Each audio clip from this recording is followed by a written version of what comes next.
আমি বৰ্তমান ২ নং সামৰিকা গাঁও আমাৰ ৰঙাপাৰা LAC তাত উপস্থিত আছোঁ। আমাৰ মাজত আছে আমাৰ নাম্বাৰ 29-ৰ 3 নম্বৰ 2 পইণ্টছ তেখেত নৱজ্যোতি কৰ্মী, তেখেতে মেইন বেনিফিচিয়াৰী এখেতেই আছিলে। এতিয়া আপোনালোকে ইয়াতে খেতি কৰি আছে, সুবিধাখিনি ভালকৈ পাইছেনে আপোনালোকে? এতিয়া ইৰিগেশ্যনৰ যে আমি স্কিমটো দিলোঁ, তাৰ পৰা আপোনালোক নিশ্চয় লাভান্বিত হৈছে, কাৰণ আমি ইয়াত যথেষ্টখিনি মানুহ দেখিছোঁ খেতি কৰি আছে। আপোনালোকে এইবাৰ কিমানমান বিঘা ইয়াত খেতি কৰিব? মোটামুটি 35 বিঘামান হৈ যাব।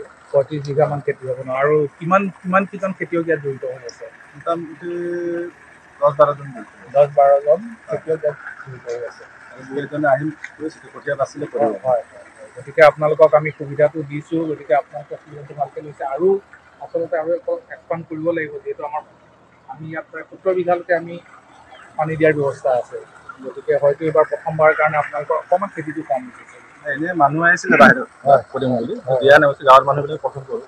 ঠিকে আছে। এইবাৰ আপোনালোকে প্ৰথমবাৰ হিচাপে যথেষ্টখিনিয়ে খেতি কৰিছে, দেখিছোঁ ইয়াত সকলোখিনি মানুহ জড়িত হৈ আছে। আৰু পানী পোৱাত আপোনালোকৰ কিবা অসুবিধা হৈছে নেকি? প্ৰব্লেম দিয়া মানে ভালকৈ পানী পাই আছে, খেতি কৰিব পাৰিছে।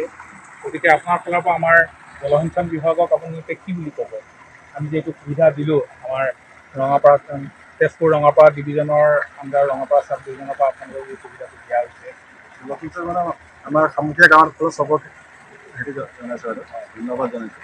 আৰু যেন দুই এখন স্কিম দিয়ে।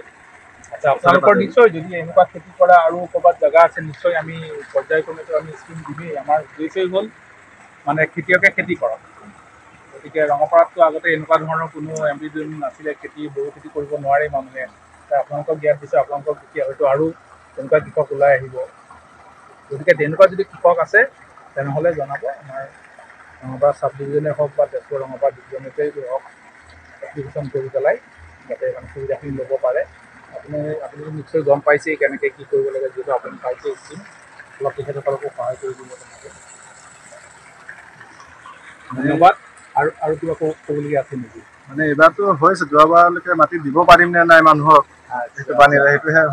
এতিয়াতো আপোনালোকে মানে দেখিছোঁ যে ধুনীয়াকৈ আপোনালোকে পানী দিব পাৰিছে, ইমানখিনি খেতি চবকে মিলাই পানী দিব পাৰিছে আপোনালোকে।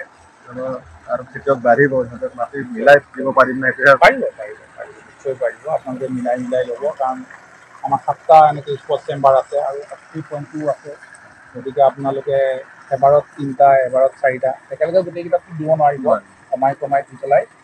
সেইটো যিহেতু আপুনি মেইন বেনিফিচিয়াৰী, আপোনাৰ ওপৰত যথেষ্টখিনি দায়িত্ব এটা আছে। সেইখিনি আমি মানে কৰিব বুলি আশা কৰিছোঁ। আমাৰ আশা সঞ্চাৰ হৈছে যাতে আপুনি মানে ধুনীয়াকৈ পাৰিব, যিহেতু প্ৰথমবাৰেই আপুনি ইমানখিনি চাকচেছ হৈছে। এজনক কৈছিলোঁ প্ৰথমে নকৰোঁ বুলি ক'লে, এতিয়া আজি আহি ভাল পাইছে। কি খেতি কৰিছে বা এইবাৰ কি খেতি কৰিছে? আমাৰ বড়ো ধানৰ খেতি, বড়ো ধান খেতি 30-35 বিঘামান হ'ব, আৰু আলু 2 বিঘা লগাইছে। আলু 2 বিঘা লগাইছে।